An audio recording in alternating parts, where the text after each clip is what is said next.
After scaling our company to multiple seven figures per year and having a team of over 30 people, I have come to the realization that business is a people game. Whenever you can crack the people game, business just becomes a lot easier and it becomes secondary.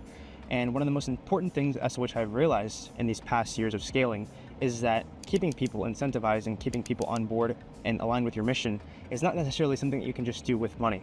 So in this video, I'm going to be breaking down the incentive system and the incentive structure as to which we are actively developing within our team, and that has been a work in progress for multiple months on end, and as to how we're able to keep top talent incentivized, and as to how we gamify it, as to how we're able to actually have this system in place, and as to how we've been developing it. All right, so I'm going to go over the ranking system as to which we have in place right now within the company, and as to how it's able to keep everyone incentivized while gamifying it and making it fair. And I'll be going over the nuances that go into this, and basically as to how we're able to actually keep a culture of killers. At the end of the day, one of the things as which we've looked into, and I've seen is pretty interesting, is if you actually want to have a good culture, it's not necessarily just paying people large sums of money. Because at the end of the day, you're only incentivized based off one thing. Yes, the money is a big part of it, but people want something else. People want more. People want purpose. Money will keep someone going for a few weeks or a few months on end, but it won't carry someone to go to war for their own. It won't basically have them go above and beyond. So the system as to which we have in place is a ranking system that gamifies people, that gamifies it and adds a ladder. So it allows people to earn points, and the more points that they earn, they have like profit incentives, they have other bonus pools, and on top of that, it's gamified. So they're competing with each other while keeping it healthy and also pushing the product forward. So, and this is one of the things that allows us to kill mid-level management as well, is because everyone kind of keeps themselves on each other's toes, and the incentive system kind of keeps everyone on edge. And this keeps a strong and healthy culture because it basically attracts people who have a constant sense of urgency and who are constantly seeking improvement, are not necessarily just satisfied by earning like 5K a month, but they want more and more and more and more constant improvements. Then this hunger is exactly as, like I said earlier, is what keeps people incentivized, what keeps people on their toes and allowing for them to constantly be evolving. Instead of having a small team or a large team of mediocrity, we have a small team of killers who are constantly improving, who are constantly seeing as to how they can improve the company and just make the points pool a little bit bigger. This is the active systems which we are currently rolling out as we scale. So it's not fully shipped. We have been, actually let's read that part. It is shipped, but it's actively still being improved, and there's certain pieces in the systems which we are actively changing based off what works and what doesn't. So this is the points ladder, and that's how it operates, and that's what it looks like. So S rank is the highest rank you can have. It's the talent who is the most skilled. The highest rank is from bronze, and it's usually the head of department. Then we have A rank, who are people who perform well, but are not necessarily as sharp or as skilled as S ranks. And we have C ranks and B ranks. I actually forgot to kind of mention this. Basically, a C rank and B rank, we're both technically still trainees, and they're still new to the role. It's basically, they're the same thing. So C rank and B rank, both kind of like, fit under each other, and neither of them are assigned to client, and they're basically junior roles, as you could say. They're still underperforming, they're still kind of studying themselves up, and are still, we have a large pipeline of a lot of B ranks and C ranks who are hungry but aren't necessarily fit to be a part of the company just yet. And in order to kind of keep this incentive system without, or from keeping people from killing each other, keeping people from fucking each other over, is we have guardrails in place. So S rank is a standard, not necessarily a slot. There's unlimited S ranks. So if anyone's good enough, like everyone within the company is A and S. We have no Bs. No, the people who are servicing clients who are Bs. So we don't necessarily say like there's only a certain amount of S ranks. That's what we can have now. If you're good enough, you're automatically ranked as an S. So, and another thing is you cannot necessarily do a quote-unquote S rank as like by yourself. As to how we have it is cells and pods. So the infrastructure of the company's organization is basically, there's a lot of collaboration that happens between creatives, between growth operators, between production managers, between editors, and it's necessarily not just attaching specific performance and individual performance, but a cell and a pods and the client's outcomes to it. So this means that as your cell and as your team and as the client's results get better, not necessarily just but on the individual level, you're able to get ranked up and you're able to scale. Yeah, this basically keeps everyone from not necessarily just thinking about themselves, but keeping everyone in the team incentivized and everyone having their incentives aligned.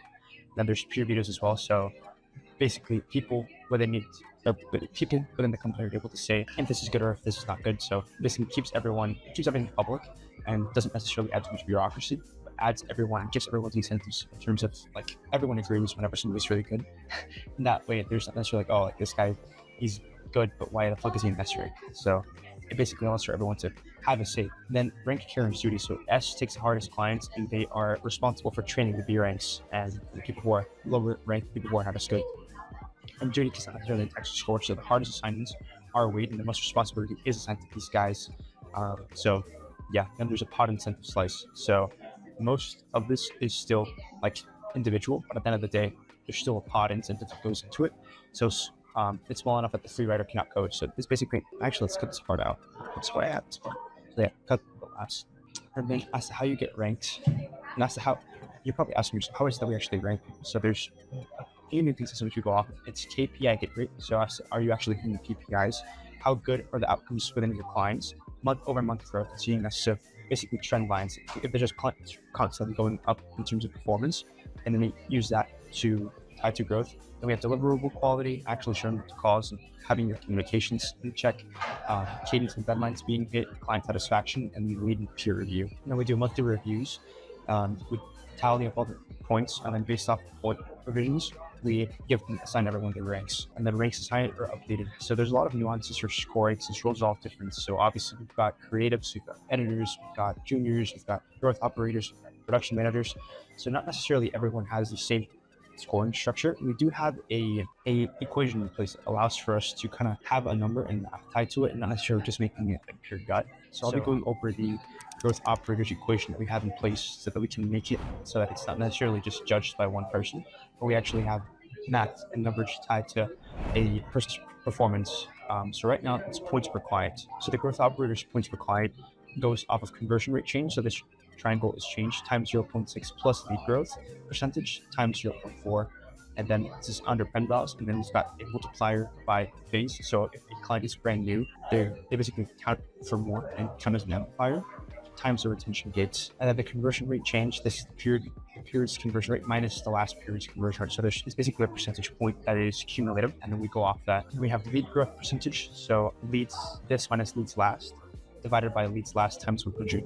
So this it's basically I didn't come up with this. We had our developers and AI to help AI come up with this as a way of schooling and going off of actual numbers in math to not make it so that one person by itself is able to decide as to who ranks what, and we actually have a hard equation behind it. Yeah. So that's the equations which we have in place, and then we've got what does each rank actually unlock. So S and A unlock the biggest names in the space. It basically assigns you a client. If I had to summarize it, put it in simple terms, it allows for you to work in the company and actually get clients and actually get paid. Versus B and C's give you a clear path to climb. So if you are hungry, you are looking to scale, you are looking to grow and develop your skills, then you have a place where you can grow. We give you a very clear path that you're able to train under some of the best names in the space.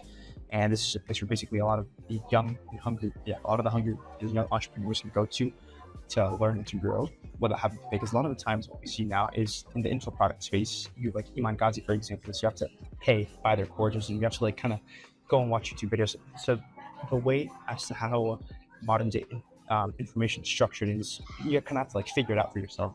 And what we do is we give you training and coaching where you can actually learn and grow. And you probably ask yourself, why the fuck do we do this? And the reason as to why we do this is we want to breed a culture of the best people in the world and not necessarily just attract anyone.